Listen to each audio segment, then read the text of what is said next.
ये polity series का part 28 होगा और हम Uttar Pradesh public service commission द्वारा पीसीएस का जो हर साल एग्जाम कंडक्ट होता है उसमें पॉलिटी के जो क्वेश्चन पूछे जाते हैं हम वो डिस्कस कर रहे हैं। देखिए पॉलिटी का सेक्शन बहुत ज्यादा होता है।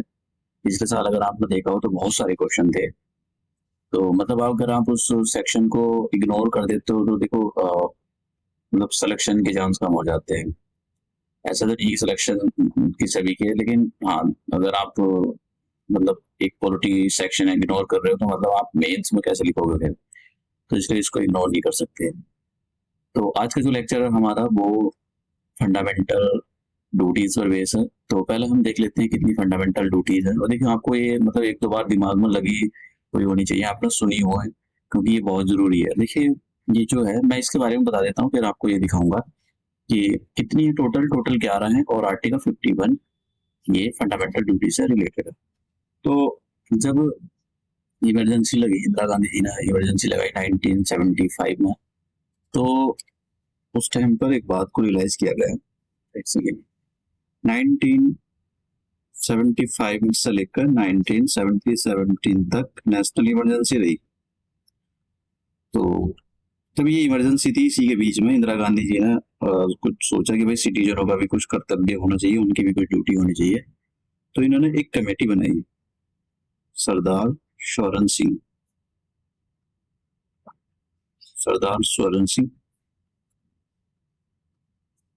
ये जो बनाई गई थी 1976 में बनाई थी।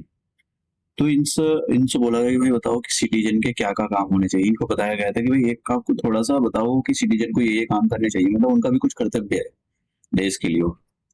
तो इन्होंने कुछ रिकमेंडेशन दी और 8 रिकमेंडेशन दी थी इन्होंने कि भाई इनको इंक्लूड कर लो। इन्होंने ये भी बोला था कि भाई अगर कोई फंडामेंटल ड्यूटी फॉलो नहीं कर रहा है तो उसको पनिश करना चाहिए।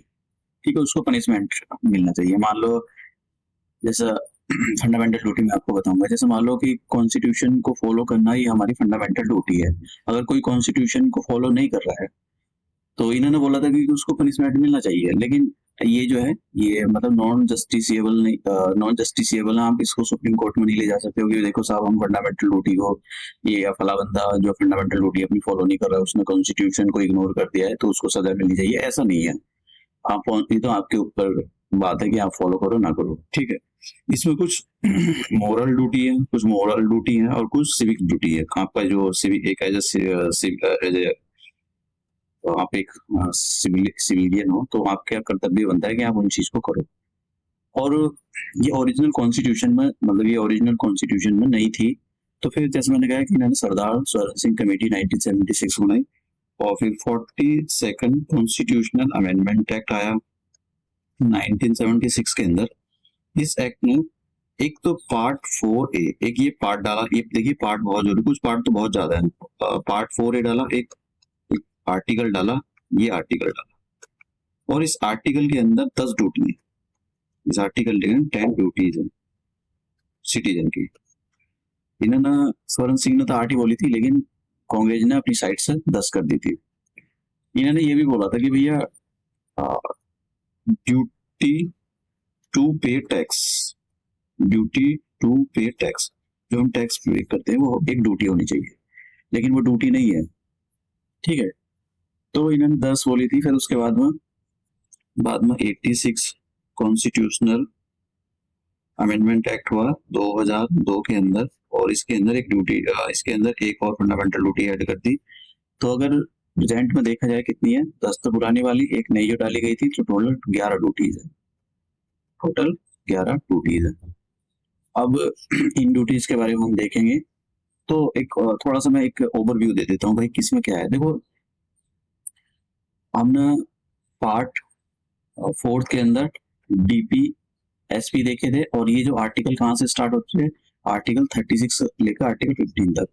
और हमने पार्ट 3 के अंदर फंडामेंटल राइट्स देखे थे और ये कहाँ से स्टार्ट होते हैं, ये 12 से लेकर आर्टिकल 35 तक है। फिर हमने देखा था पार्ट सेकंड के अंदर हम सिटीजनशिप के बारे में देखा था, सिटीजन, ठीक है, सिटीजनशिप के बारे में देखा था। और ये आर्टिकल कहाँ से लिखा है, आर्टिकल 5 से लेकर आर्टिकल 11। देखिए आर्टिकल आपको पता होना चाहिए, ये पार्ट भी क्योंकि क्वेश्चन साफ साफ ऐसे पूछे जाते हैं। अब ये जो है ये वाली जो लास्ट वाली टूटी है, ये वाली, ये 2002 में ऐड की गई थी कि भाई ये जो पेरेंट्स होते हैं, जो पेरेंट्स के गार्जियन होते हैं, उनको जो है अपने बच्चों को 6 साल से लेकर 14 साल के बच्चों को एक अपॉर्चुनिटी पढ़ने की देनी चाहिए। मैं मोटा मोटा बता देता हूँ। आपको अपने कॉन्स्टिट्यूशन को फॉलो करना चाहिए, उसमें जो आइडियल्स हैं और जो नेशनल फ्लैग है उसका सम्मान करना चाहिए, और जो हमारे कॉन्स्टिट्यूशन में नोबल आइडियाज हैं उनको फॉलो करना चाहिए। जो फ्रीडम फाइटर थे उन्होंने कुछ आइडियाज दिए हैं, उनकी बात को मानना चाहिए। यूनिटी इंटीग्रिटी, जो हमारी देश की यूनिटी है, इंटीग्रिटी है, उसको मानना चाहिए। सॉवरेनिटी को मानना चाहिए, सॉवरेनिटी को कभी वॉयलेट नहीं करना चाहिए।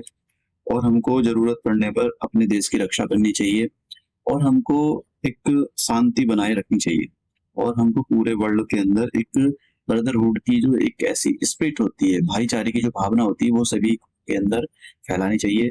ठीक है।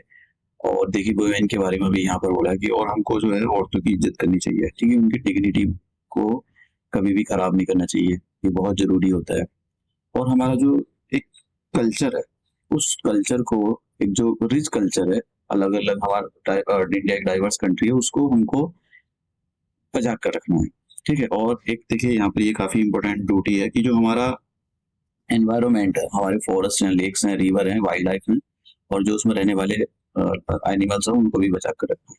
हमको वायलेंस नहीं करनी है, और हमको पब्लिक प्रॉपर्टी जैसे पार्लियामेंट हो गया, जो सरकारी बसें हो गई, इनको नुकसान नहीं पहुंचाना है।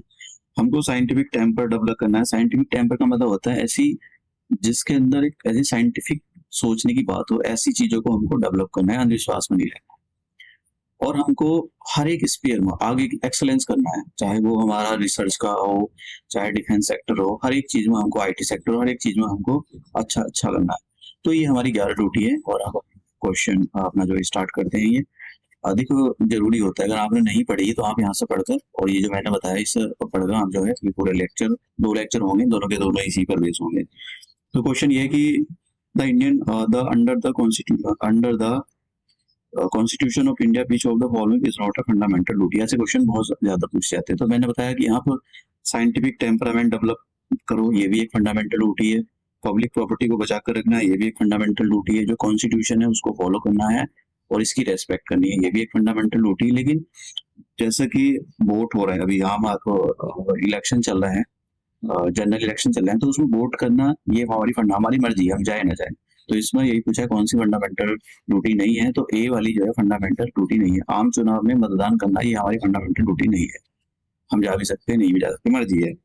जैसे मैंने बताया, ये पूछ रहा है कि ये जो फंडामेंटल ड्यूटी डाली गई है, 42nd अमेंडमेंट एक्ट हुआ था 1976 के अंदर, तो इसमें कौन सा आर्टिकल इंसर्ट किया गया था? आर्टिकल 51A इंसर्ट किया गया था, अनुच्छेद 51A। ये बात याद रखना, आंसर इसका जो है बी। एक बार क्वेश्चन को पढ़ लो कि under which articles of the Indian constitution provision for the fundamental duties has been made by the 42nd constitution amendment act 1976। देखिए ये डेट आपको याद होनी चाहिए। मैं कोशिश करता हूँ जो इंपॉर्टेंट डेट्स हैं उसको तो जरूर ही लिखता हूँ, बार बार लिखता हूँ, क्योंकि बार बार अगर आप मेरा लेक्चर देख रहे हो ना, सच बता रहा हूँ, ऐसे ही याद हो जाएगा। भाई पहली बार तो मुश्किल हो सकता है, दूसरी बार अरे कहीं एक पेपर ले लो A4 साइज शीट का, उस पर ये लिख डालो थोड़ी थोड़ी कॉर्नर वॉर्नर में, तो ऐसे ही रिविजन हो जाएगा। अब आप कर डालोगे।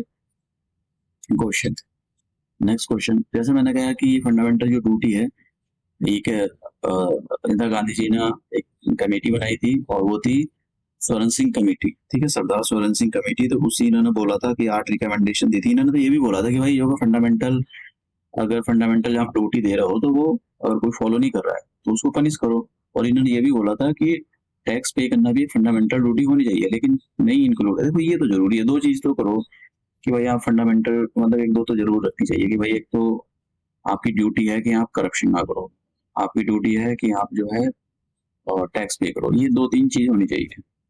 तो सी ऑप्शन इसका ये बिल्कुल ठीक है, स्वर्ण सिंह समिति बनी थी। तो इसमें यही पूछा है कि भाई ये फंडामेंटल ड्यूटी किसके रिकमेंडेशन पर बनाई गई है। नेक्स्ट क्वेश्चन फिर से भाई कि which one of the following committee या commission recommended the inclusion of the fundamental duties in the constitution. तो सरदार स्वर्ण सिंह कमेटी, आंसर इसका ए है। हिंदी और इंग्लिश वाले देख सकते हैं। देखिए मैं हिंदी में भी नहीं पढ़ता क्योंकि मैं बता देता हूँ, एक्सप्लेन कर देता हूँ। निम्नलिखित समिति या आयोगों में से किस एक ने संविधान में मौलिक कर्तव्यों को शामिल करने की सिफारिश की थी? तो ये बहुत जरूरी है। Next question, fundamental duties are the mentioned in which of the following of the constitution of India. तो मैंने बताया कि पार्ट 4, देखिए कौन सा आर्टिकल डाला गया था 51A और पार्ट 4 ये डाला गया था। तो इसका जो है भाग 4A इसका सही आंसर है, सी आंसर है इसका। Why which constitutional amendment tent fundamental duties were added in the constitution for the Indian citizens। तो आपको ये पूछ रहा है कि भाई किस एक्ट के थ्रू ये फंडामेंटल ड्यूटी को ऐड किया गया था। तो आपको बताया ये 1976 में बनाई गई थी और सरदार स्वरण सिंह कमेटी की रिकमेंडेशन में बनाई गई थी। शुरू में 10 डाली गई थी, फिर बाद में 2002 के अंदर एक और डाल दी अमेंडमेंट एक्ट करके। तो ये इसका डी आंसर है। 42nd अमेंडमेंट एक्ट हुआ था 1976 के अंदर, उसके अंदर डाली गई थी। Next question, fundamental duties of the Indian citizens are enumerated. Enumerated का मतलब किसी चीज को किसी चीज में रख देना। तो ये कौन से पार्ट में रखी गई है? सिंपल सा क्वेश्चन है, पार्ट 4A पर रखी गई है। किसमें इन्यूमरेटेड गई है? संविधान का भाग 4A। हिंदी वाले और इंग्लिश वाले आंसर बी हो जाएगा।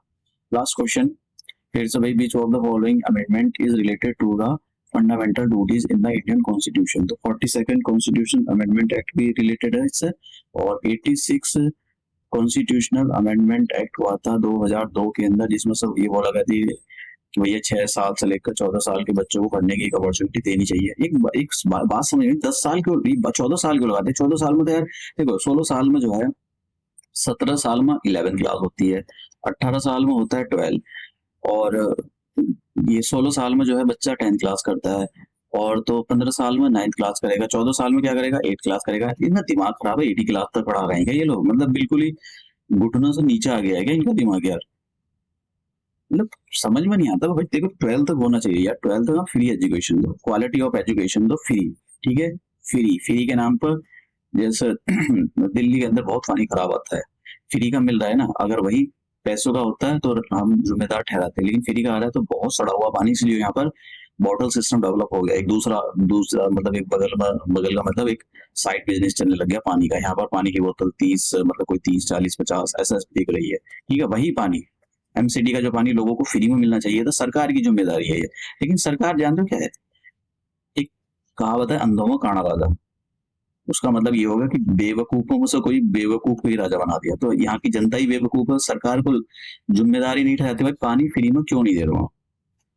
चलो ठीक, सॉरी, पैसे बनता मतलब पैसे से तो चलो ठीक है ले लो, क्वालिटी क्यों नहीं दे रहे पानी की? बहुत खराब क्वालिटी, मतलब जिसने पी लिया ना, कुछ दिन पी के देखो, दिल मतलब ईश्वर को प्यारा हो जाएगा। तो नेक्स्ट लेक्चर में हम फिर से फंडामेंटल ड्यूटी देखेंगे, और ये जो है पार्ट 29 होगा नेक्स्ट लेक्चर का। हम यही लेक्चर जो है यही खत्म करते हैं।